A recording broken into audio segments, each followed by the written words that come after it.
Sapiens Medicus presenta un podcast para actualizarte con perlas clínicas, mantenerte informado en el covidario, discutir controversias en Freud contra Skinner y una plática amena en charlas de café con grandes expertos de todo ciencias de la salud y tu anfitrión Charlie Aramburu.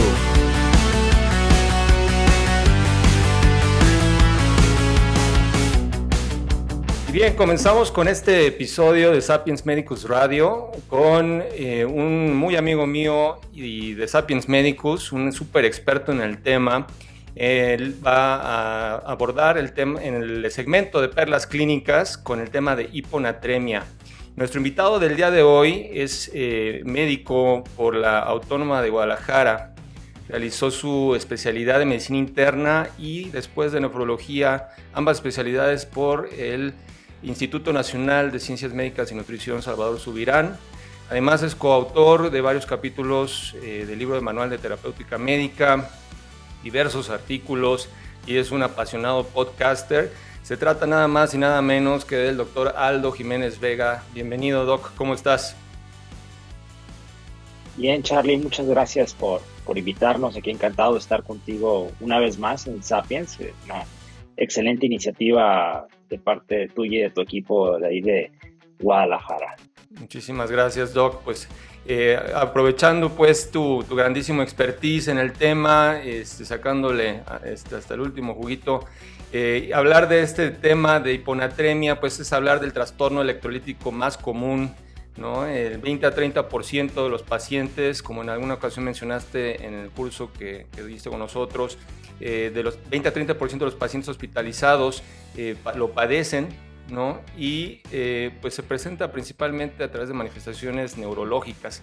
Entonces, creo que vale la pena saber las perlas clínicas de este tema y que todos lo tengamos bien presentes, sobre todo viniendo de un gran experto como tú. Vamos a comenzar entonces la revisión del tema de perlas. Menciona siempre en tus pláticas que es muy importante para comprender las disnatremias olvidar lo aprendido previamente. ¿Por qué? Pues mira, cuando me tocaba ver el paciente de frente y sus laboratorios y encontrábamos que tenían sodio bajo y yo iba a revisar los libros, como que a la hora de aplicarlo al paciente no me cuadraba, ¿no? Entonces, eso era una de las cosas por las cuales comentaba yo sobre hacer un abordaje distinto y era olvidar lo aprendido de los textos clásicos. Y en segundo lugar, nuestro concepto a veces de por qué está causado o nuestra lógica, el sodio bajo es importante, ¿no? Pensamos que el sodio bajo está determinado por una deficiencia de sal. Y pensamos también que cuando alguien está muy hinchado o edematoso, pensamos que es un exceso de agua y son cosas distintas, ¿no? El paciente que está muy hinchado usualmente es por exceso de sodio y el paciente que tiene hiponatremia, sodio bajo, usualmente es porque tiene un exceso de agua, ¿no? Ese sodio está diluido, lo que llamamos una hiponatremia dilucional más que una hiponatremia por depresión. Bien, y ¿qué opinas del abordaje de la hiponatremia según lo que todos leemos en los libros, la típico abordaje clásico de decir hiponatremia hipovolémica, hipervolémica, etcétera? Pues creo que es poco aplicable, ¿no? Tú puedes distinguir muy bien el paciente que está pues, muy hinchado edematoso, ¿no? Pero el paciente que tiene como tal hipovolemia o que tiene euvolemia, realmente es bien difícil distinguirlo en la práctica diaria, por lo tanto, este abordaje pues no nos ayuda mucho, ¿no? Entonces tenemos abordajes más recientes que son abordajes fisiopatológicos, en los cuales está implicado justamente cuál es la respuesta normal del cuerpo o del riñón ante la hiponatremia, y si tenemos esa respuesta apropiada o no, es en base al diagnóstico diferencial y el tratamiento. Ya, sí, hace totalmente sentido. Y con base en eso, Doc, ¿cuáles serían los escenarios clínicos más frecuentes en los que nos podemos encontrar un paciente con hiponatremia? Sí, sin lugar a dudas, el caso más frecuente es la típica femenina, ¿no? Hipertensa, de más de 60 años, que es un poco delgada, y que está con tiacidas, ¿no? Entonces, se llega esta paciente, le encuentras con un sodio bajo, con síntomas en ocasiones, y ese sin lugar a dudas es uno de los escenarios más comunes. Por eso nuestros algoritmos de pronto vemos, ok, tenemos hiponatremia, esta hiponatremia es real, y tenemos actividad de hormona antidiurética. Lo primero que debemos descartar es que no esté consumiendo una tiazida, sea clortalidona o hidroclorotiazida. Entonces, sin lugar es uno de los más comunes.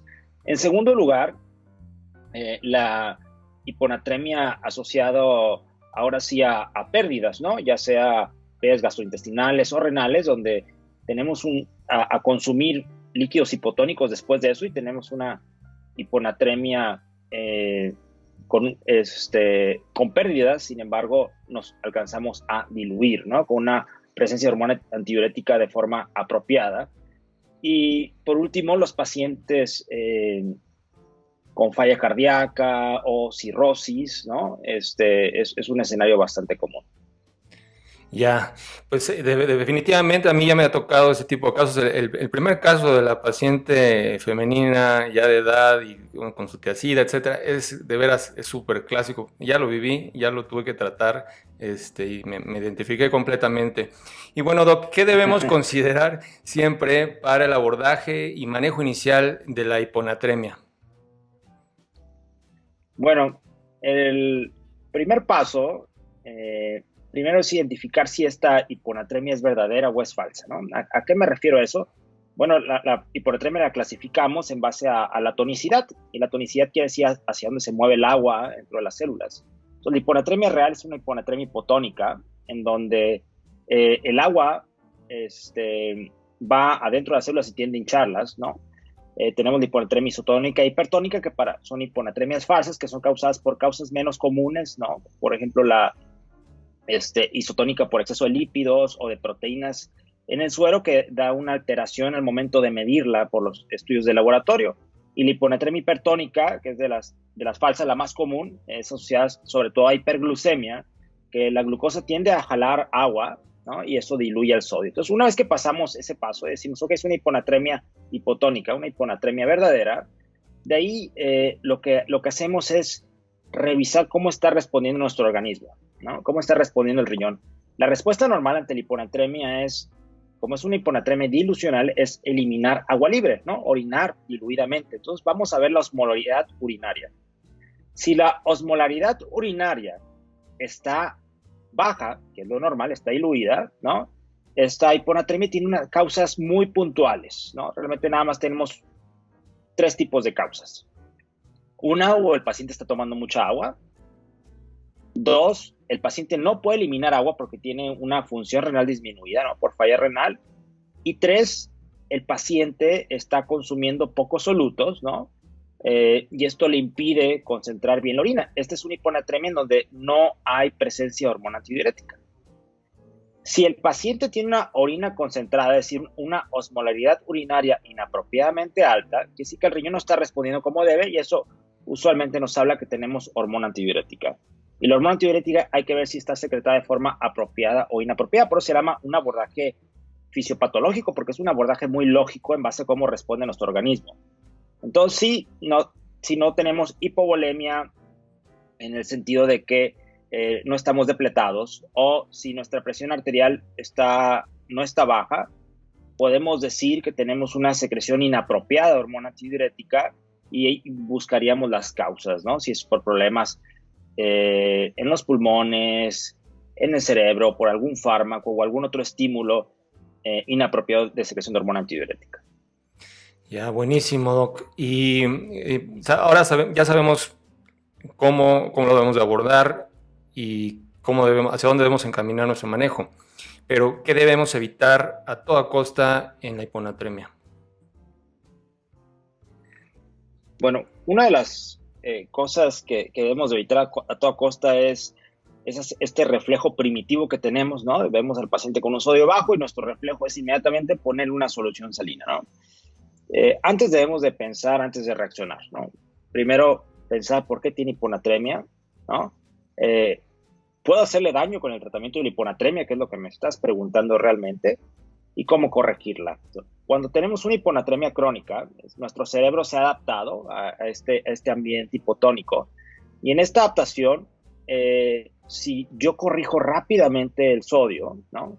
Es decir, si yo en pocas horas subo ese sodio a niveles normales o más alto de lo normal, puedo causar un daño, y ese daño se llama mielinolisis pontina, ¿no? Que consiste en desmielinizar el sistema nervioso central, y eso trae complicaciones que pueden ser hasta fatales.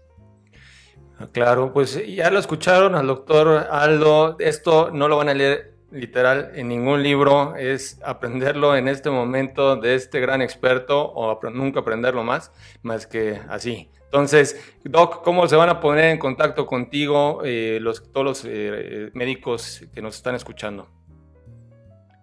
Muy bien, pues me pueden encontrar en Twitter como @AldoRodrigo. Nos pueden escuchar en nuestro podcast Medicina de Impacto por Medscape en español. También ahí nos encuentran en Twitter y bueno, estamos a sus órdenes. Esperemos que les haya gustado esta charla. Buenísimo. Pues ahí está el doctor Aldo Jiménez Vega. Él es un gran experto en el tema y ha sido profesor con nosotros en el curso de preparación a la certificación de la especialidad de nefrología, precisamente en el tema de trastornos hidroelectrolíticos. Entonces, pues no va a ser la última vez que nos veamos por esta o por alguna otra vía, Doc. Te agradezco muchísimo tu tiempo, tu expertise y pues el que estés compartiendo esto con la audiencia. Muchísimas gracias. Nos estamos viendo. Muchas gracias a ti. Nos vemos. Saludos a todos. Y bien, estamos en este segmento, nuevo segmento del Covidario, y hoy tenemos un invitado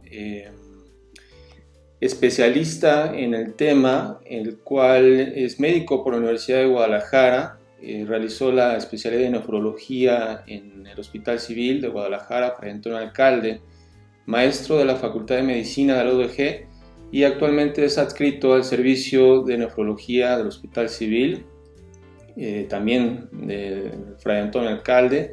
Tiene múltiples publicaciones en journals de la especialidad y bueno, es un gran amigo mío y seguramente nos tiene muchísimo que aportar para este tema. El tema de hoy es riñón y COVID-19. Bienvenido, doctor Jonathan, ¿cómo estás? Muy bien, muchas gracias por invitarme, Carlos. Para mí es un gusto siempre compartir esos temas contigo. Genial, Jonathan, pues bienvenido. Y bueno, el tema, como decíamos, es riñón y COVID-19. Como bien sabemos, la infección por coronavirus causa un estado de inflamación severo. ¿Qué tanto se conoce hasta el momento de la lesión renal en COVID-19? Pues mira, el virus, como comentas, al afectar al ser humano hemos visto con frecuencia que muchos órganos, no únicamente el pulmón, se ven afectados. En especial, quisiera remarcar que el riñón tiene un tropismo específico, el virus tiene un tropismo específico por el riñón debido a unos mecanismos de entrada. Las hipótesis es que esta enzima convertidor de angiotensina 2, que es la responsable de integrar el virus dentro de la célula, pues como te decía, el riñón expresa 100 veces más esta enzima, por lo tanto lo hace específicamente vulnerable para que el riñón entre y lo dañe con sistemas de inflamación y muchas otras vías de daño. Así que ahora conocemos ya en diferentes cortes a nivel mundial que la afectación del virus en el riñón se expresa de muchas formas y puede ser tan prevalente como hasta el 75% de los casos. Bien, porque se observaba, por ejemplo, un estudio observacional de 5.500 pacientes con COVID en Nueva York. En el 37% se desarrolló lesión renal aguda y realmente pues es alarmante. En particular, pacientes que requieren al final intubación y ventilación mecánica, la lesión renal aguda es prácticamente universal. Exactamente. Hay otras expresiones de la enfermedad. Yo diría que lesión renal aguda sin duda va a ser la más severa y la más letal, pero hay otras formas clínicas de ver afectación del virus, como por ejemplo proteinuria, que se presenta cerca del 50% de los casos, hematuria cerca del 25%, Como decías, lesión renal va acorde también al grado de severidad de la enfermedad. Por ejemplo, en pacientes asintomáticos puede ser nula, de 0%. En pacientes con síntomas leves hasta llegar a la intubación y choque y falla multiorgánica puede ser, como comentas, cercano al 50% en otras series, pues. Así que sí es muy frecuente y, como comentas también, desafortunadamente es extremadamente letal cuando también se añade la necesidad de diálisis. Claro. Y la lesión renal aguda como factor pronóstico en general del paciente. Bueno, también agrega mucha mortalidad. Por ejemplo, analizando por ORradio, hemos visto que aquel paciente que tiene lesión renal aguda tiene una asociación significativa para el riesgo de morir, y no nada más de eso, para prolongar sus días en terapia intensiva, sus días en ventilador y necesidad de más insumos y personal médico también. Así que obviamente pues es uno de los grandes marcadores de, como te decía, de severidad de la enfermedad multisistémica, pero también de afectación renal única. Y bien, ¿cuáles serían las mejores estrategias de tratamiento en el paciente con COVID-19 y lesión renal aguda, Jonathan? Mira, yo creo que todo esto empieza desde en casa, el cuidado en casa.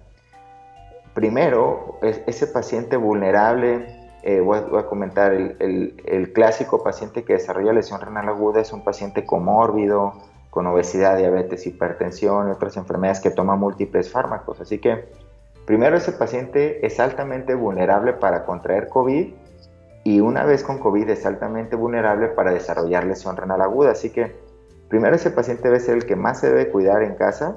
Segundo, no deben de dejar de tomar los fármacos que toman, en específico los YECA o ARA2, como los sartán, enalapril, entre otros, como para evitar la infección. Recordemos que inclusive hay quienes dicen que si tomas un ARA2 estás más protegido de complicaciones por COVID.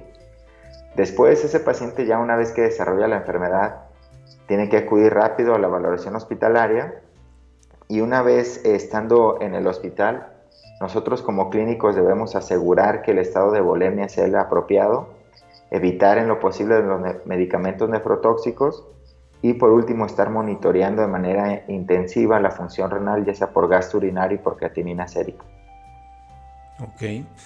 ¿Y qué pasa, no nada más en el paciente que presenta de manera aguda la lesión renal? ¿Qué pasa con los pacientes ya de enfermedad renal crónica y COVID-19?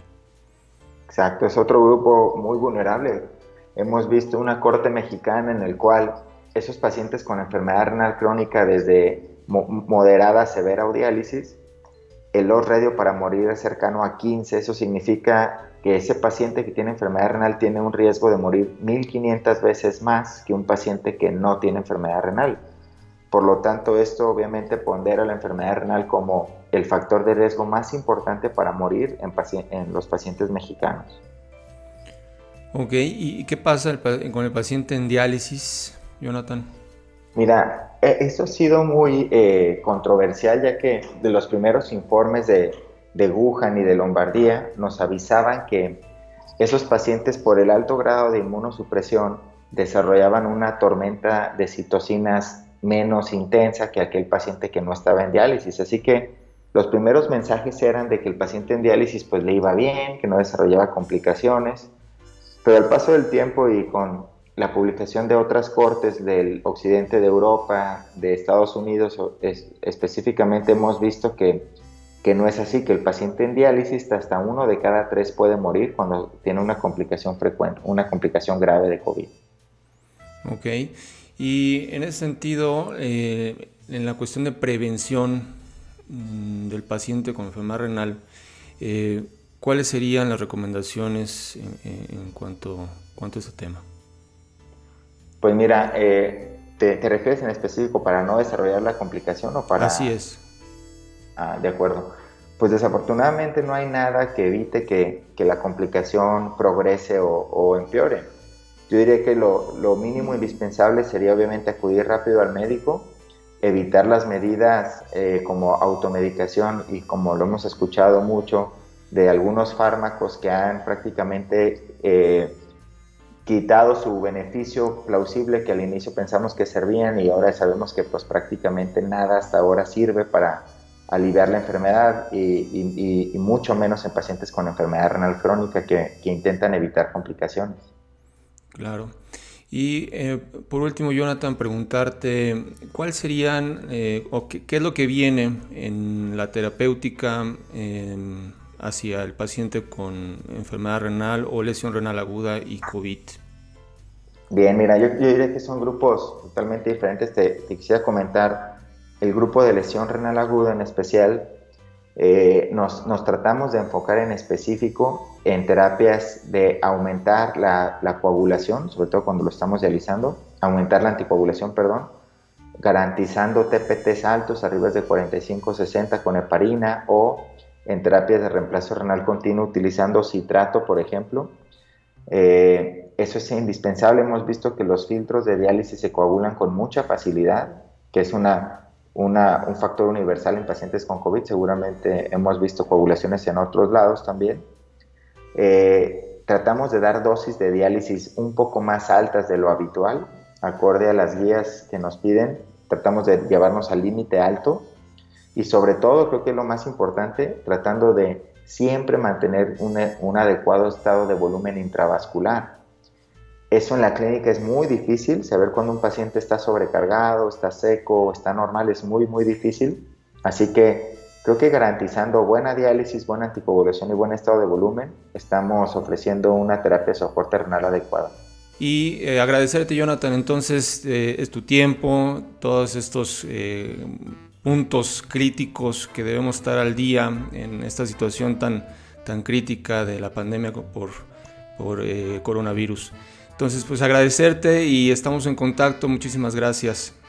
Muchas gracias por invitarme, Carlos. Un gusto. Hasta luego. Hasta luego. El mundo evoluciona demasiado rápido. La universidad ya no es suficiente y los métodos de estudio convencionales se han vuelto obsoletos. Sapiens Medicus es el sitio ideal para cualquier profesional de la salud. Te ofrecemos cursos en línea innovadores, con mentorías personalizadas con nuestros expertos, foros de discusión, artículos de revisión, podcast y un sinfín de cosas más. Sabemos lo importante que son tus pacientes para ti y el actualizarte día con día. Sin embargo, tu educación no tiene por qué costarte tanto o estar en otro idioma. Aprende de la mano de grandes expertos del país con un método educativo novedoso, a tu ritmo y tiempos. Con cada curso recibe una constancia avalada oficialmente por las mejores instituciones. Lo mejor de todo, todos los cursos que quieras tomar por lo mismo que pagas en tu plataforma de streaming favorita. Comienza hoy mismo a tomar tus cursos por 7 días totalmente gratis.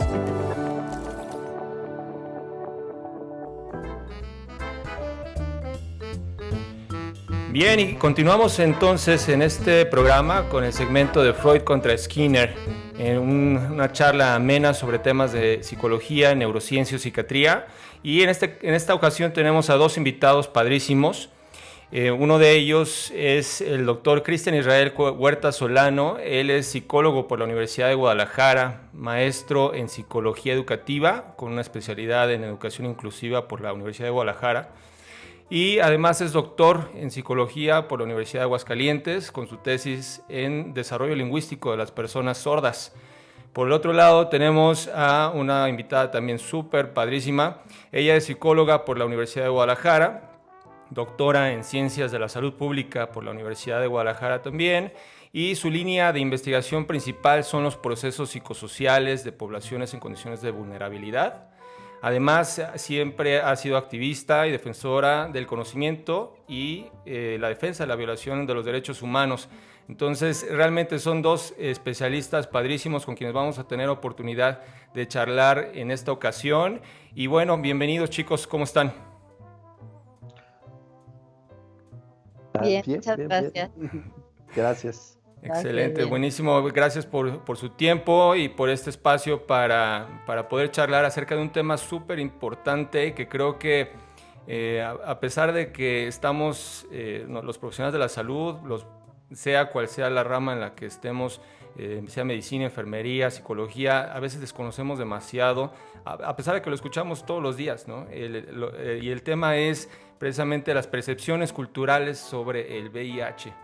Es una cuestión que desde que surgió la enfermedad ha habido estigma y discriminación y se han hecho ciertos esfuerzos para tratar de combatirlo. Entonces, todavía hay mucho que hacer y creo que ahorita podemos platicar al respecto. Bienvenidos y bueno, preguntarles primeramente, ¿cuáles son los... ¿por qué evaluar o estudiar acerca de este tema de la percepción cultural sobre el VIH? Bueno, creo que, como bien lo decías, es una condición de vida. Habría que puntualizar desde eso, ¿no? Que no es una enfermedad, es una condición de vida. Es algo con lo que la persona va a vivir, pero ya no se puede considerar enfermedad, o si se le considera enfermedad, se le tendría que considerar enfermedad crónica, ¿no? Ya no es esa sentencia de muerte que en los años 80, 90 e incluso todavía en el año 2000 se percibía, ¿no? Como si se decía que alguien vivía con VIH, inmediatamente se percibía que la persona se iba a morir. Esa era la percepción generalizada. ¿Por qué estudiarlo? Bueno, porque como lo mencionaste, es una condición de vida altamente estigmatizada.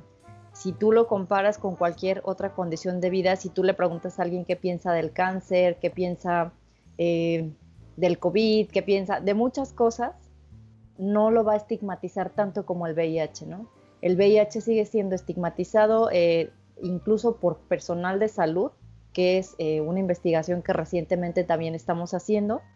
Y creo que el avance en la parte médica ha sido muy bueno de los 80s a la fecha, pero el avance en cuestiones culturales ha sido mínimo, ¿no? En nuestra cultura, una persona que vive con VIH es una persona estigmatizada, evaluada socialmente y muchas veces castigada, vamosle llamando así, castigada de muchas maneras, ¿no? Despidiéndolo de su trabajo, cortando amistad con él, cortando relaciones familiares y bueno, muchas veces no tenemos la certeza de cómo una persona vive con VIH, pero usualmente es la idea de que era porque anduvo metido en algún lado, porque ella se fue con tal persona, ¿no? O sea, es un estigma realmente el vivir con VIH y es importante cambiar la mirada y para cambiar la mirada de la percepción, lo que se tiene que hacer es conocer la percepción.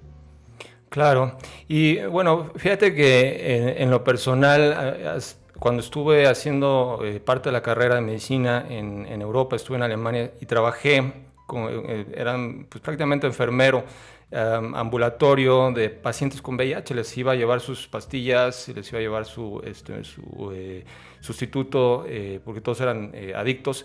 Y realmente estaban súper bien acogidos socialmente, o sea, había una gran diferencia, y eso te estoy hablando de hace 15 años, ¿no?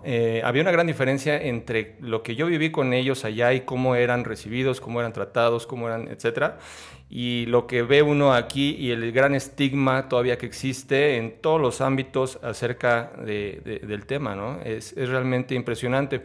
¿Y qué ha sido el hallazgo que ustedes han visto de entrada en el paper que ustedes sacaron acerca de esta percepción cultural en estudiantes de la universidad? ¿Cuáles fueron los principales hallazgos que tuvieron? Sí, mira, bueno, como te mencionaba, la doctora Jazmín, las concepciones culturales y la percepción que se tiene sobre la enfermedad, aunque se ha analizado en otros trabajos o se ha analizado en otros estudios, al parecer campañas o situaciones homogéneas, la intención del estudio era verificar precisamente que tanto hombres como mujeres tienen diferentes acercamientos hacia la condición precisamente del VIH como vida y también a la condición respecto a lo que se concibe de esta. Y precisamente entre los principales hallazgos se encontró precisamente la diferencia que existe. Por ejemplo, el ver que los hombres observan la enfermedad o la condición de vida como algo más cercano a ellos, como algo más susceptible que pueden contraer y que pueden contagiar. En el caso de las mujeres, se encontró que ellas, si bien lo perciben como algo que está ahí presente, lo ven como algo ajeno, como algo que puede suceder, pero no precisamente a ellas, ¿no? O sea, de hecho se perciben como alejadas y tal cual se menciona en el trabajo. También se concibe, o por lo menos se observa la condición de vida del VIH como si fuera algo que tiene que ver o con promiscuidad o con grupos de riesgo, por ejemplo, en el caso de la homosexualidad, por ejemplo, la homosexualidad se observa como un grupo de alto riesgo y a partir de este grupo precisamente las demás personas pueden contagiarse, ¿no? No sé si quisieras agregar más. Sí, es esta parte de estigmatizar aún a grupos que realmente, por ejemplo, en el caso de las trabajadoras sexuales, la gente siempre tiende a estigmatizar y pensarlas como casi un foco de infección, vamos, ¿no? Cuando el riesgo es mínimo porque las trabajadoras sexuales, al dedicarse al trabajo sexual, tienden a ser muy cuidadosas, ¿no? No estoy generalizando, no digo que todas ni que todos, pero tienen más conciencia de los riesgos que corre su cuerpo. Ahora que preguntabas también de los hallazgos, te quisiera compartir que no es tan diferente lo que se encontró. Este estudio se hizo con solamente población de psicología, ¿no? Estudiantes de psicología. Ahora tenemos los resultados de un estudio que se hizo con casi todas las carreras de ciencias de la salud, ahí en el CUCS, y los resultados no distan mucho de lo que obtuvimos en este paper que ya está publicado. Los estudiantes siguen estigmatizando, siguen teniendo idea como alejada de, ¿no? Como si al ser estudiantes de salud, entonces a ellos no les ocurre, a pesar de que tienen vida sexual activa y a pesar de que muchos de los casos nos comentaron en las entrevistas que pudieran o no haberse cuidado, o que cuando nosotros les decíamos si habían tenido alguna práctica de riesgo, claro, de manera muy respetuosa y sin preguntarles cuál, muchos nos dijeron que es una práctica de riesgo y no es posible que alguien que está estudiando una carrera en salud no sepa que es una práctica de riesgo. Para muchos una práctica de riesgo era, me piqué con una aguja o me corté con un bisturí, y nosotros no decíamos nada porque no hay que dar información extra, pero sí es preocupante y es necesario también revisar la currícula de la información que están teniendo, porque siguen estigmatizando, siguen viendo como a la otredad o a la sociedad o a las demás personas como las personas que son susceptibles a adquirir el VIH, pero ellas y ellos no se perciben como tal. Y ciertamente muchas estudiantes y muchos estudiantes tampoco se perciben trabajando con la población. Digo, a diferencia de lo que tú comentas en Alemania y cómo se ve esta situación como cualquier otra, acá ni siquiera se perciben como alguien que pudiese trabajar con la población. Híjole, realmente es súper interesante lo que comentas, porque son a lo mejor cosas que son muy difíciles primero de que uno se dé cuenta que pienso de esa manera, ¿no? Para empezar. O sea, decir, híjole, así es como lo veo y lo estoy viendo bien, o cuál es la perspectiva que yo debería de tener, no nada más como profesional de la salud, o sea, como una persona, una persona más, y que tiene que estar consciente de cómo es la realidad, qué riesgos hay y si realmente uno mismo está cayendo en prácticas de riesgo, ¿no? Entonces creo que es un punto súper importante el conocerlo de esa manera. Y en ese sentido, ¿qué se está haciendo de lo que ustedes han trabajado y también en otras instituciones? ¿Qué se está haciendo para reducir esta problemática y en particular el estigma social en relación al VIH-Sida? Bueno, nosotros, por ejemplo, formamos ambos parte de un mismo cuerpo académico y mucho del trabajo que se hace en este cuerpo tiene que ver también con la reducción o la percepción precisamente la vulnerabilidad que se tiene, no solo hacia la otredad, como lo mencionaba la doctora Jazmín, sino también hacia las mismas concepciones que se tienen. Un trabajo que consideramos pues muy importante y que también es derivado precisamente de los resultados de esta investigación es observar, por ejemplo, la estigmatización de ciertos grupos o ciertas poblaciones como focos de infección o como focos que pueden producir la enfermedad. Por ejemplo, en el caso de la homosexualidad o en el caso de las trabajadoras sexuales, precisamente, como ya lo mencionó la doctora, se les observa como si estas personas casi con su propia presencia ya provocaran una infección o si lo mostraran.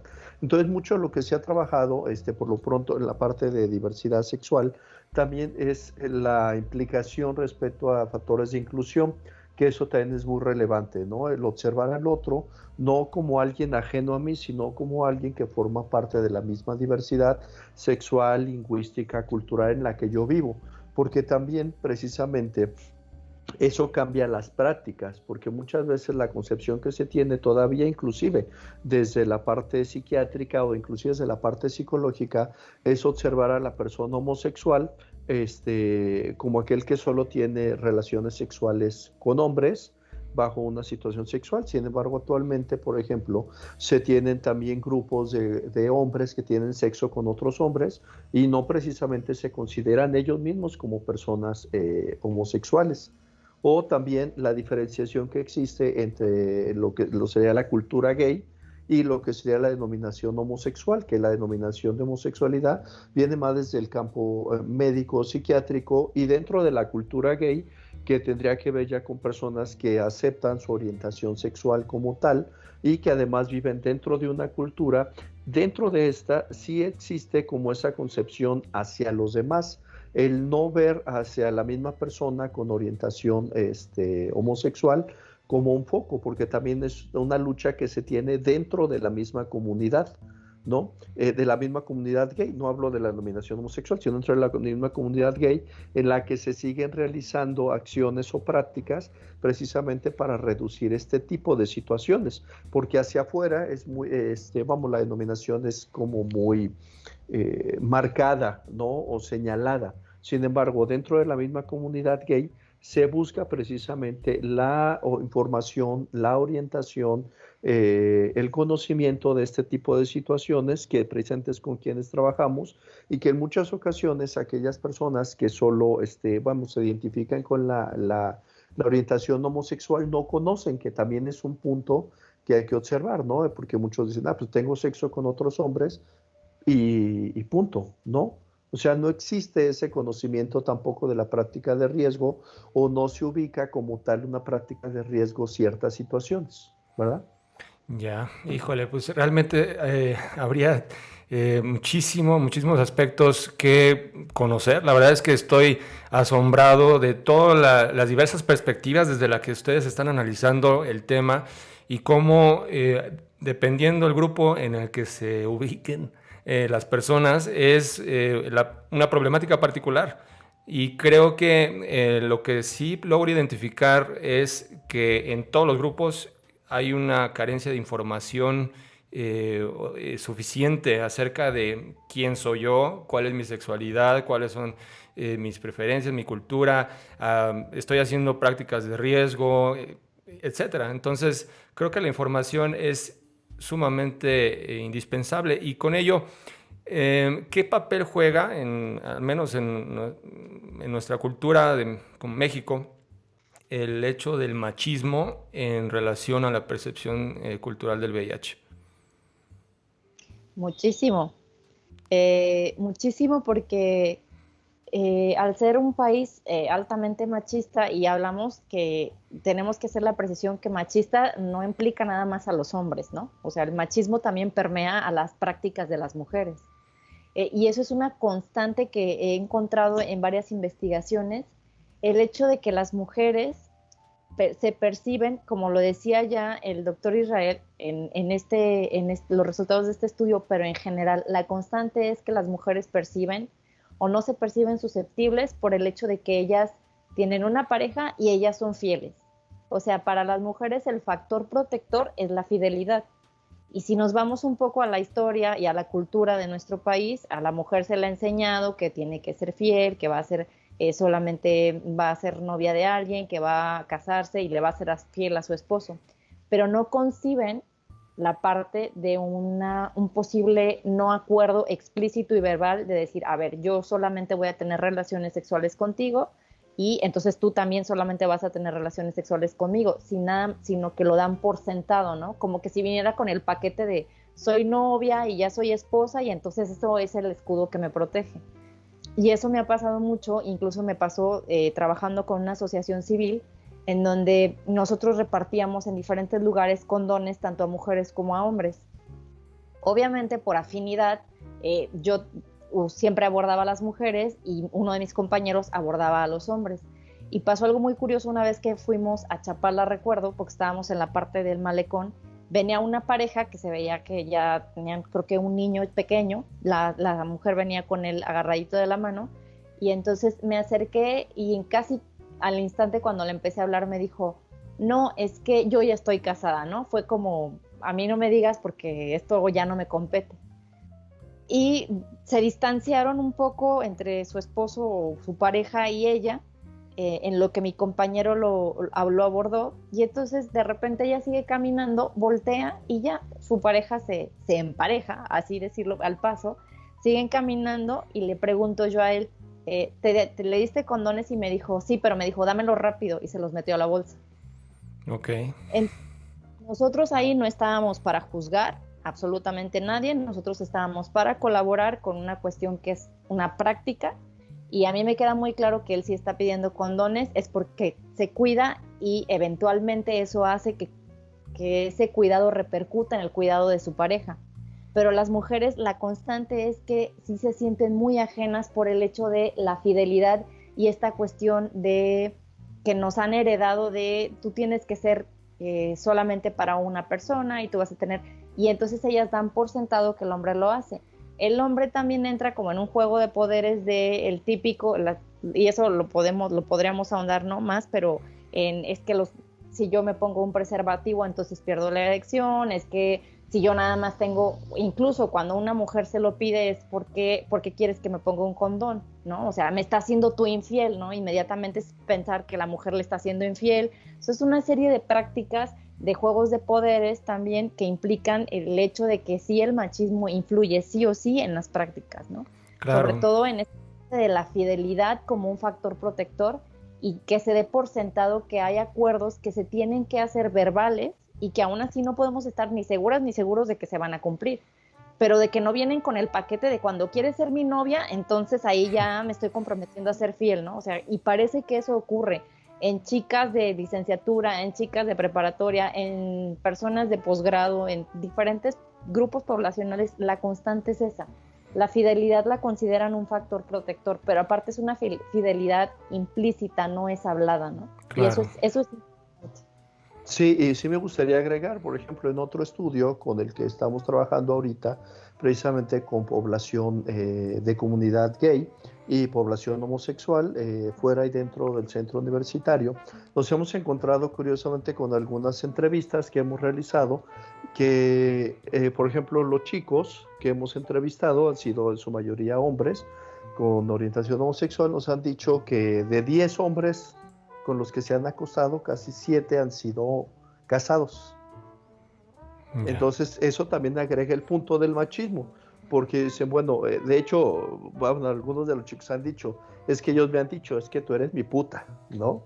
Y entonces, así literalmente se dirigen a estos chicos, o con los que tienen la relación, pero ellos tienen una vida con su esposa normal, habitual, pero se dirigen con estos chicos de manera, vamos, más o menos frecuente, y muchos de ellos nos han referido que casi en el 80% de las ocasiones han tenido relaciones sexuales sin utilizar un preservativo, sin utilizar alguna otra barrera de protección, e inclusive la forma en la que se lleva a cabo el acto sexual es de una manera agresiva, porque de hecho algunos de ellos nos han comentado que han casi llevado a cabo esto como si fuera una violación, y ellos siempre argumentan que la persona con la que tienen la relación sexual precisamente los ve como que si él es el macho y entonces como tú eres homosexual, te someto, te subajo, y te tengo bajo esta situación. Y precisamente esto también muchos de ellos tenían la preocupación o tienen la preocupación de que la mayor parte de las relaciones sexuales que han tenido han sido de riesgo con estas personas. Si eso lo trasladamos a lo que mencionaba la doctora Jazmín, también es parte de un machismo en el que está presente, ¿no? Inclusive en este tipo de situaciones. Claro, pues pareciera entonces que junto con la desinformación o la falta pues de buscar la información que nos compete a cada uno, pareciera que el machismo es otro gran problema que tenemos como país, como cultura, para afrontar esto. Y en ese sentido, ¿cuáles son los retos o el reto más grande que existe como sociedad para poder combatir esto que precisamente comentamos? Bueno, es que esa es una pregunta muy complicada. Podría ser muy fácil, pero realmente el proceso es muy complicado, ¿no? Somos una cultura altamente tradicionalista y lo más difícil de cambiar en un ser humano son las creencias y por ende las prácticas. O sea, si las personas están seguras y creen que haciendo ciertas cosas no les va a pasar algo, es dificilísimo que lo cambies. Así se los demuestres 1, 2, 15, 10, 20 y 100 veces, las personas no lo creen, ¿no? O sea, lo estamos viendo ahora en la situación de pandemia en la que estamos, ¿no? Las creencias han sido un parteaguas para lo que ocurre y lo que no ocurre. Entonces, creo que no se alcanza a ver, y sí no quiero ahondar en el tema porque van a decir, es que es mujer y entonces empezó a hablar de feminismo. No, creo que no se alcanza a ver hasta dónde toca el feminismo en estas partes, ¿no? O sea, el feminismo en ese sentido está consciente que se afecta tanto a hombres como a mujeres. Y, por ejemplo, es muy claro en lo que hablaba el doctor Israel, o sea, cómo un hombre somete a otro hombre y casi tiene una práctica de violación. Y estamos hablando de 2 hombres, no estoy mencionando a ninguna mujer. Y el feminismo tiene que ver mucho con estas ideologías, ¿no? O sea, con esta ideología de que tú no puedes agredir ni a una mujer ni a un hombre, y no puedes violar a una mujer y a un hombre tampoco. O sea, no es como a las mujeres no les hagas nada y a los hombres sí, no. O sea, el feminismo toca muy puntualmente la igualdad de los derechos y el respeto para todas las personas, independientemente del sexo o el género. Ahí sí tendríamos también que hacer distinciones. Claro. Pero eso nos toca a todos, ¿no? Y cómo también la cultura que tenemos tan interiorizada de la pornografía como un medio de educación sexual, desgraciadamente los chicos de secundaria acuden a sitios de pornografía en vez de tener clases realistas de educación sexual, y obviamente lo que se ve en un video elaborado, editado y tal, en donde hay un sometimiento, en donde hay ciertas prácticas, no ocurre así. Y en el momento en que eso no ocurre en la vida real, pues entonces caemos en extremos, ¿no? En extremos como de no utilizar un condón porque les aprieta, no utilizar un condón porque la erección, no utilizar un condón porque nomás va a ser tantito y no te embaraces, cuando el condón no es netamente un medio anticonceptivo, es un medio de barrera, ¿no? La anticoncepción estaría a cargo de otros medios. Entonces, sí creo que hay muchas aristas, pero la educación sexual es la base, creo, a temprana edad, y no es una cuestión de ideología de género. La educación sexual se tendría que dar sí o sí clara y explícita. Explícita no es como para que todo el mundo vaya y lo haga en 5 minutos, no, pero de llamarle a las partes del cuerpo por su nombre, de llamarle a los métodos de barrera y de anticoncepción con esa distinción, y no tendríamos por qué estar teniendo tanta cautela porque las chicas de secundaria se están embarazando, las niñas, ahí tengo que hacer la distinción, las niñas de primaria se están embarazando y no es que sea voluntario, ¿no? A veces no hay una distinción clara de la coerción, pero una niña de 10 años es claro que no se quiere embarazar. Claro. Pero tampoco tiene los medios para saber cómo no hacerlo, ¿no? Entonces creo que la educación sexual es básica, y trabajar con lo que mencionaba el doctor Israel en cuanto a la inclusión y a la diversidad es algo también básico, ¿no? Porque mientras no dejemos de estigmatizar a los grupos que no son iguales, por así decirlo, a la generalidad que son los heterosexuales, no vamos a avanzar. Claro. De verdad que no. Pues queda más que claro. Perdón, Isra, querías agregar algo, adelante. Sí, sí, precisamente uno de los hallazgos que se encontraron en este trabajo y precisamente que se sugieren al final es realizar campañas para el uso y la prevención, ¿verdad? También del VIH, pero de manera diferenciada. Y eso es muy claro, precisamente tiene que ver con la concepción que tiene el hombre o la concepción que tiene la mujer de lo que es el VIH. Precisamente hasta este acercamiento en el que la mujer lo ve como algo lejano, o precisamente que ve la fidelidad como casi un botón de seguridad invariable y todo. Entonces, precisamente dirigir que la fidelidad dentro de la concepción cultural no te asegura que vayas a estar sano. Y en el caso del hombre, también, promover campañas donde, bueno, si estás en riesgo, pero cada que haces alguna otra cosa, el riesgo te pone más. Pero la situación tiene que ver precisamente con algo que ya platicábamos, que tiene que ver con el machismo y el sometimiento, que efectivamente no solo tiene que ver con un hombre, sino también tiene que ver con la permisividad que se da a una mujer o la mujer que hace que esto suceda, ¿no? Por ejemplo, los chavos, estos que te decía que hemos entrevistado, nosotros le preguntamos, bueno, pero ¿por qué tú permites tal cosa, ¿no? Digo, de manera respetuosa. Y uno de ellos decía, bueno, es que soy homosexual, ese es mi rol, o eso es lo que tiene que pasarme. Una percepción. Y entonces decía, oye, pero exactamente, o sea, es que eso me tiene que pasar. Y luego, oye, y él te ha pedido que lo penetre, sí, pero es que como yo soy la mujer aquí, pues yo lo hago, ¿no? Entonces, si te fijas, esas prácticas machistas también permean precisamente en estas personas con la orientación, porque prácticamente la orientación homosexual se ha relacionado con el ser mujer. Y como se es mujer, pues también estoy sometido a estas prácticas machistas. Y entonces vamos perpetuando este tipo de estereotipos y precisamente este tipo de trabajos permiten diferenciar qué pasa con la percepción de las personas, porque a veces las campañas en sí mismas no funcionan, y no funcionan porque nuestra cultura está permeada de muchísimas cosas y es donde está el problema, ¿no? Claro, pues queda más que claro que lo que tenemos que empezar haciendo es informarnos. Sea quien sea cual sea el caso y desde la trinchera en la que estemos. Y más como profesionales de la salud debemos, pues primero, educarnos y trabajar en nuestra propia perspectiva sobre este tema y entonces fomentarlo de la manera en la que pues, ustedes lo están haciendo a través de los trabajos de investigación y dándonos ese panorama tan pues amplio y sorprendente, ¿no? En muchos aspectos de cómo se percibe el VIH en nuestra cultura. Bueno, pues se nos acabó el tiempo. A mí me encantaría seguir platicando todas las noches con ustedes acerca del tema. Creo que habría horas de plática en esto, pero tenemos que concluir el segmento y agradecerles. Por último, coméntenme por favor cómo los pueden localizar en redes sociales. Híjole, yo casi no manejo ninguna red social, pero ¿algún correo? Tal cual mi nombre es Jazmín Munguía, tal cual, así. Y por ahí seguramente habrá una foto en donde me he de parecer a como estoy ahorita, o no, pero creo que es notorio y visible, ¿no? Perfecto. Entonces, es por mi nombre y mi correo es tal cual mi nombre, jazminmunguia@gmail. Perfecto, gracias. Isra. En mi caso, bueno, pueden de manera más común en Twitter, que mi Twitter es @israelhps, y es básicamente la red que utilizo yo. El Facebook pueden encontrarme por mi nombre, Israel Huerta, pero donde tengo la actividad es por medio de Twitter.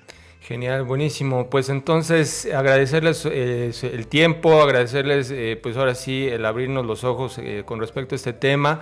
Esperamos poderlos tener de nuevo en el programa pronto, ahondar en alguna cuestión particular de esto que tenemos tanto trabajo y pues bueno, empezamos al menos por este segmento y nuestros radioescuchas van a estar mucho más interesados en el siguiente.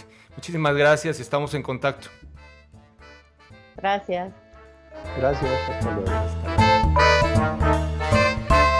Y bien, continuamos en este programa, este episodio de Sapiens Medicus Radio con charlas de café y en esta ocasión vamos a hablar de un tema súper interesante con un invitado súper experto. Él es médico general por la Universidad de La Salle, cirujano general por la Universidad Nacional Autónoma de México y tiene un posgrado en cirugía hepatobiliar y pancreática por el Instituto Hepatobiliar Henri Bismuth de la Universidad de París, Francia.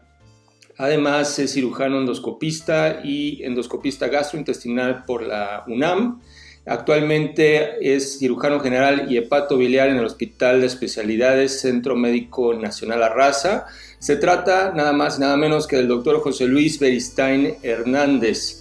Bienvenido, doctor, ¿cómo estás? Doctor Carlos Aramburu, muchísimas gracias por la invitación. Te faltó decir que lo más importante es que soy amigo no solamente de ustedes en Sapiens Médicos, sino de todo nuestro auditorio. Igualmente, doctor, pues muchísimas gracias y bienvenido. Pues este tema tan interesante del cual si no nos dedicamos a él ignoramos muchísimas cosas y realmente hay que aprender de ello. Se trata de la simulación en cirugía y bueno, estaba leyendo por ahí, la simulación en medicina existe desde hace 2300 años. Comenzó con su ruta cuando practicaban incisiones en un melón o usando muñecas de lino para practicar vendajes. Y en ese sentido, doctor, ¿cuáles son los beneficios de la simulación en cirugía? Mira, lo bonito de la simulación, independientemente de que nos dan buenos resultados cuando la practicamos, es que las limitaciones y los usos que tiene son realmente infinitos.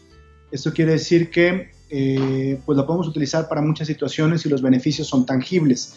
Si yo quiero practicar una sutura, pues yo agarro una tela, realizo mi sutura y esto me permite mejorar mis habilidades. Y el beneficio no solamente es para mí como cirujano, como médico, sino que el beneficio también es para mi paciente. Yo le doy la oportunidad a mi paciente que cuando yo suturo, no sea la primera vez que lo hago, sino que yo ya tuve cierta práctica que me permitió normalmente ser evaluado por algún experto, quien me daba sus puntos de vista, y el beneficio es para el alumno, para el paciente y también para el sistema de salud, porque disminuye todo lo que son complicaciones, costos asociados al tiempo de realización, etc. O sea que los beneficios son pues bastante amplios. Claro, y esto quiere decir que incluso tenemos beneficios, y yo diría de lo más importante, éticos, en la cuestión de la relación hacia nuestros pacientes. Claro, en cirugía por lo menos está muy arraigado el sistema de residencias de Halsted, y él decía que la forma de enseñar y de aprender cirugía era ver una cirugía, hacer una cirugía y enseñar una. Si alguien hacía esas tres situaciones, se podía decir que sabía hacer un procedimiento. Pero la realidad es que pues todo ha cambiado, o sea, no es ético permitir que un residente o que alguien en formación haga un procedimiento de primera vez sobre un paciente, porque pues qué padre uno como residente hacerlo, pero qué miedo uno como paciente que la primera vez que me van a hacer una hepatectomía sea alguien que está aprendiendo, ¿no? Entonces, el simulador o la simulación entra aquí en el permitirme a mí como alumno hacer un procedimiento con seguridad, donde yo voy a ver qué es lo que hago bien y qué es lo que hago mal, o alguien me lo va a hacer ver, un tutor, un revisor, un evaluador o una máquina, y que estos errores me permitan a mí integrar en mi práctica a fin de mejorarla, y que después de pasar cierta curva de aprendizaje, yo pueda proponerle a mi paciente un procedimiento con el mínimo de complicaciones posibles. Entonces, claro, esa es parte de lo que podemos proponer a los pacientes. Claro, sin duda, muy importante ese aspecto, doctor. ¿Y cuál es la situación actual en México y en América Latina en cuanto a la simulación en cirugía? La simulación tiene pues beneficios ya platicados y tiene limitaciones. Y una limitación, la principal limitación yo diría, es costos. En América Latina hay centros ya muy importantes, se me ocurre en Chile, en la Universidad Católica, en Argentina, en Corrientes, en Brasil, en IRCAD, que son ya centros muy bien establecidos, donde uno como alumno de cirugía, residente, cirujano, va, se traslada y pues quiere estarse en cierto tipo de procedimientos. Aquí en México ya hay logros muy importantes. Por ejemplo, la Universidad Nacional Autónoma de México tiene un centro de simulación médico y un centro de simulación quirúrgico. Estos centros pues ofrecen una amplia gama de procedimientos o de formaciones para no solamente residentes, sino médicos ya formados, para mejorar sus destrezas. Y por otra parte, donde yo estoy un poquito más involucrado, la Asociación Mexicana de Cirugía General tiene lo que es el CECMI, que es el Centro de Enseñanza de Cirugía de Mínima Invasión, que es un espacio físico real donde hay distintos tipos de simuladores para realizar distintos tipos de destrezas. Esto es, hay cursos a lo largo de un año dirigidos a residentes y cirujanos, enfocados a lo que puede ser cirugía laparoscópica básica, cirugía de apéndice o de vesícula, o cirugía un poquito más avanzada como uso de dispositivos mecánicos, cirugía hepatobiliar, de órganos sólidos, etc. Y estos centros lo que nos permiten es todas esas horas de vuelo que necesitamos como especialistas, tenerlas en un simulador y no sobre el paciente. Y me atrevería a decir ahorita, por ejemplo, en la pandemia actual, donde todo el acceso a procedimientos reales se ha visto limitado por lo que ya conocemos, un centro de simulación nos permite en ciertas condiciones más seguras para nosotros como médicos practicar. Es una especie de gimnasio. Entonces, yo voy a un centro de simulación, hago mi práctica, hago los ejercicios que me interesan y pues eso me ayuda a no perder las destrezas o mejorarlas, que es lo ideal. Claro. Y bueno, dentro de los diversos tipos de simuladores que existen, porque están los biológicos, los no biológicos, y dentro de los no biológicos están los virtuales, que cada vez toman mayor relevancia. ¿Cuáles son los más efectivos? O se podría ver como, dependiendo para qué se requiere el simulador, es la efectividad, o si habría una diferencia clara entre los nuevos simuladores virtuales y los biológicos, por ejemplo. Claro, hay muchos tipos, como ya lo dice, los biológicos, los mecánicos, los híbridos, los virtuales. Y cada tipo de simulación en la literatura médica ha demostrado beneficios. En general, cualquier tipo de simulación es al menos o equivalente o superior a la práctica sobre un paciente. Eso está establecido y validado para la mayor parte de los simuladores. Y depende de lo que queramos nosotros mejorar o implementar, es el tipo de simulador. Por ejemplo, si yo quiero enseñarle a un estudiante de medicina cómo hacer una sutura, un simulador mecánico, una caja entrenadora, donde yo cuento con un bastidor, una cámara de video y pinzas laparoscópicas, por ejemplo, puede ser ideal, porque me permite hacer un nudo y otro nudo y otro nudo y un nudo extracorpóreo, un intracorpóreo y posteriormente evaluarlo. Pero si yo quiero realizar un Whipple, una pancreatodenectomía, pues este tipo de modelos de cajas entrenadoras puede ser muy limitado. Entonces ahí puede entrar un modelo biológico.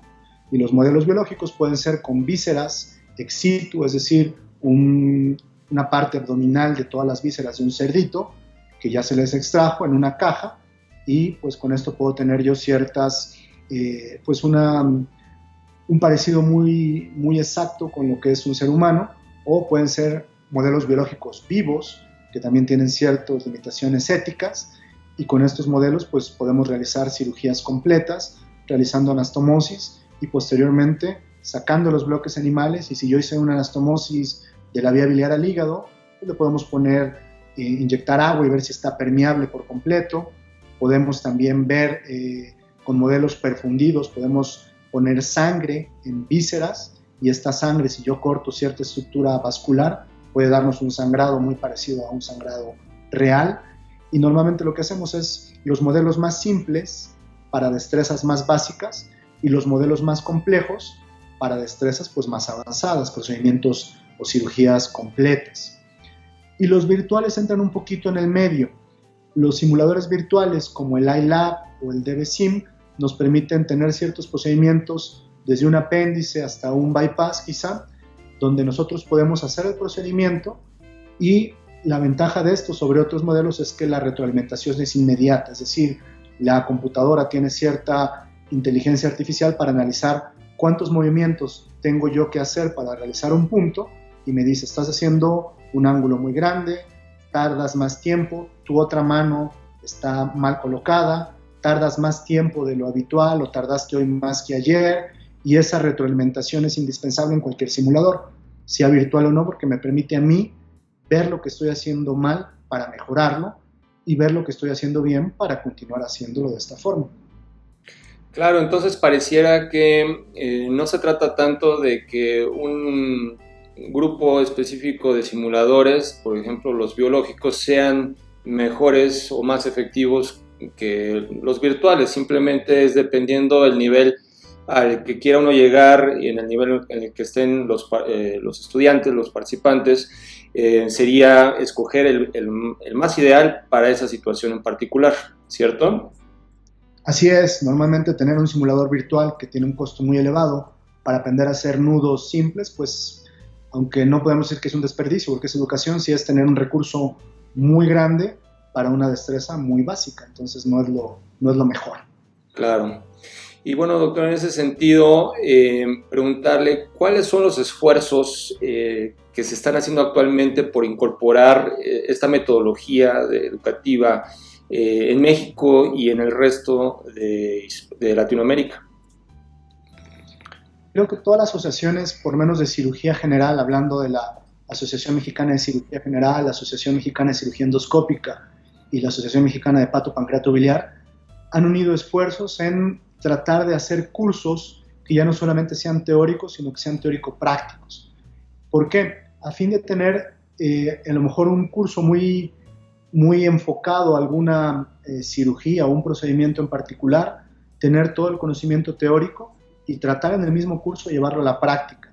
Con cualquier tipo de entrenador o simulador, tratar de reproducir lo que se vio en el curso teórico y tratar de tener una retroalimentación inmediata sobre esto. Entonces, en primer lugar, las asociaciones están muy involucradas en esto.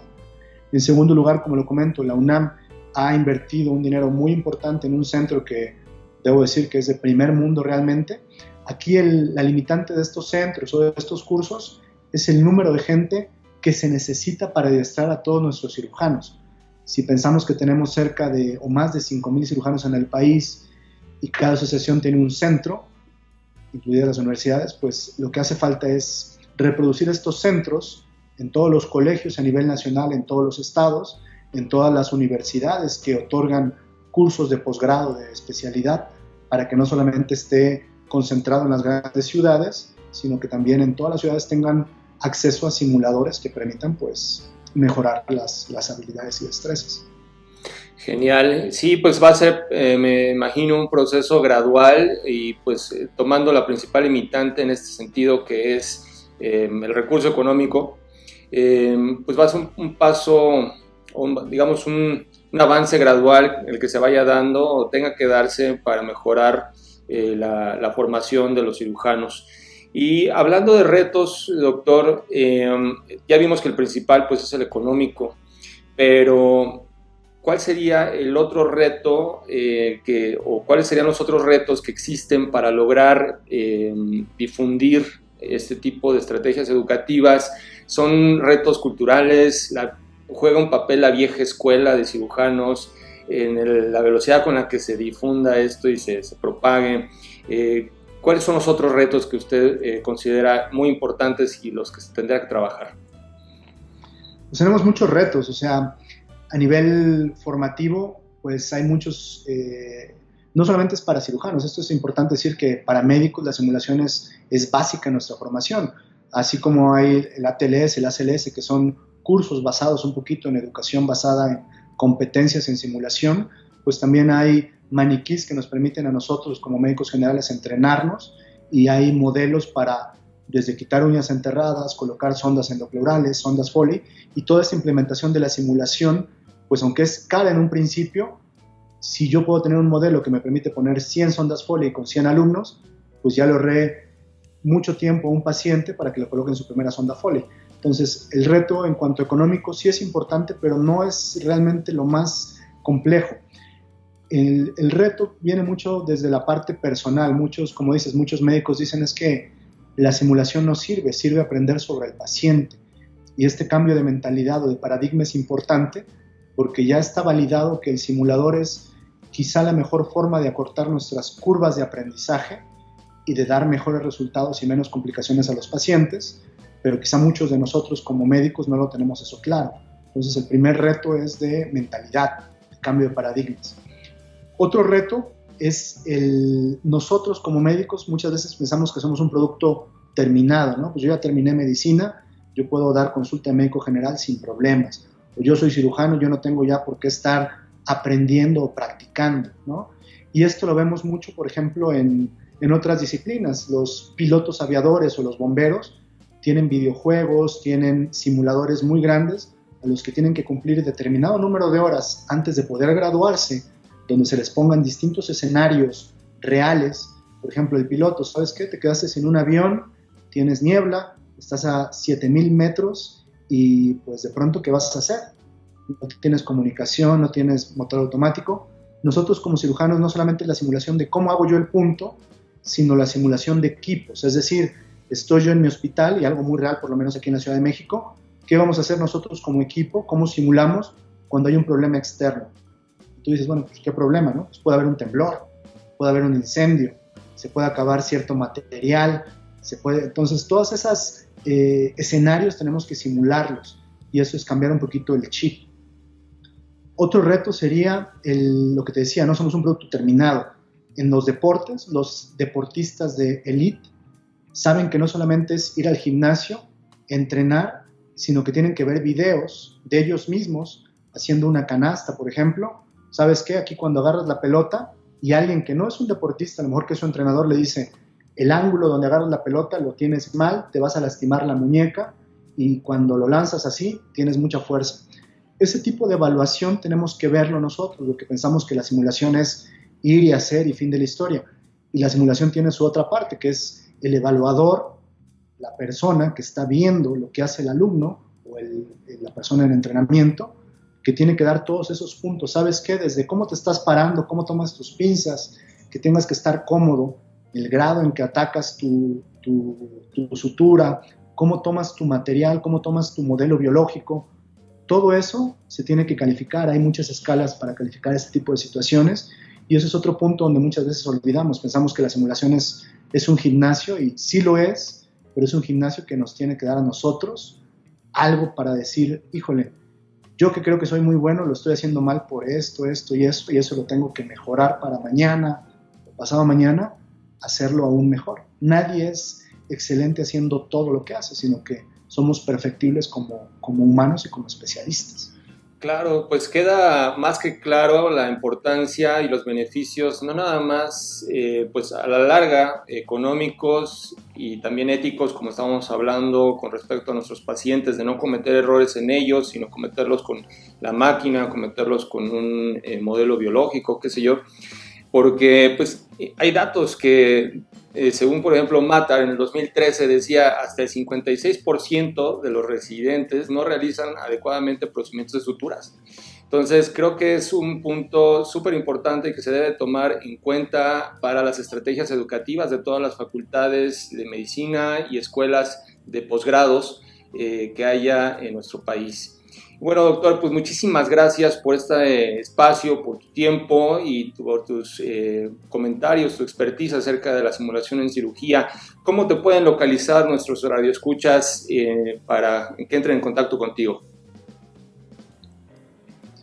Claro, pues no, muchas gracias a ti y a ustedes por la invitación y pues tienen mis correos jlberistain@yahoo.com o en Twitter en @jlberistain, cualquier situación, cualquier apoyo, yo estoy más que abierto para platicar de cirugía, de simulación y al contrario, muchas gracias por la invitación a Sapiens Medicus y a Charlas de Café.